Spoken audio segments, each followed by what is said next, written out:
asxaabta waxaan idin sidaa sir qamar binti amiir waxay ka dhalatay reer amiir.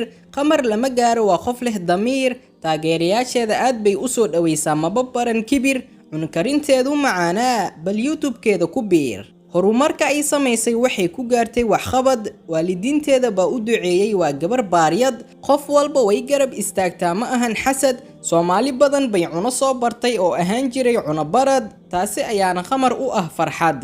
youtube loogama horeen 5 sano iyo bar bay ku jirtay, waa bacaan, waa gabar qurxin, cilaansaar iyo cuno karin intaba aad u taqaan. baraha bulshada loogama baran hadallo xumaan, asxaabtaada guulo waaweyn bay kula rabaan, waa laysku raacay inaa naga mudan tahay ammaan. dadaal dheer kadib waxay samaysay make up, dukaankeeda ayaa kugu diyaar ah qurxin oo idil ee hadeer soo dalab. waa hubaal haddaad borodhagtigeeda isticmaasho waxaad noqoni sida malab, xitaa way kaa iibin doontaa nooc walbo dahab.